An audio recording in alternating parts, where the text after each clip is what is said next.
DJ Ajit कौन DJ Ajit बाबा DJ Ajit DJ Ajit DJ Ajit DJ Ajit आ गया जीतराज प्रेमी 2020 के नया गाना सुपरहिट कलेक्शन वीडियो में आप सुन रहे हैं जीतराज प्रेमी की मधुर गाना।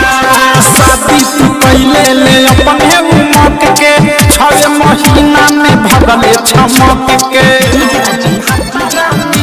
बाबा शादी तू पहले ले अपने उमक के 6 महीना में भगले छमक के कितना कभी जरा भी खबा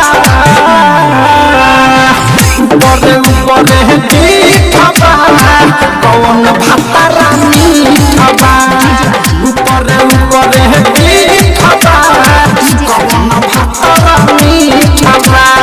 जितने भी भोजपुरी श्रोता है सभी से निवेदन है कृपया इस वीडियो पर एक लाइक कमेंट शेयर जरूर कीजिएगा। अच्छा लगे तो चैनल को सब्सक्राइब जरूर कर लीजिएगा ताकि हर एक नोटिफिकेशन मिलती रहे।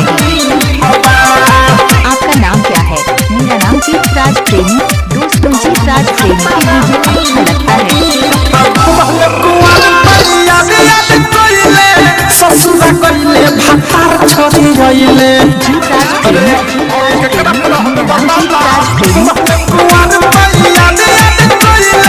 ससुर कइले भातार छोड़ी गइले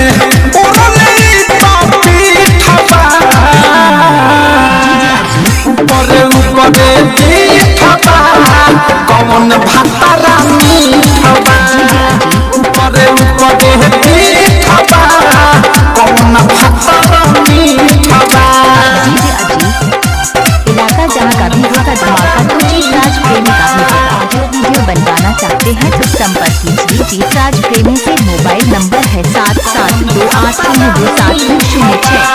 बदले कहावत कि उन्होंने न सुधारे कि विश्वास ही तबाले हम छुदारी रे सुधार कि बदले कहावत कि उन्होंने न सुधारे अनुराग मुकेश ही तहिया हो छुदारी प्रेमियों धसपतरी बाबा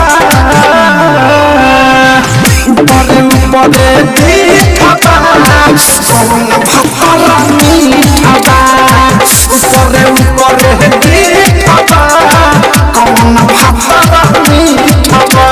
शादी तू पहले ले अपने उमक के 6 महीना में भगले छमक के कितना कभी जरा भी खबा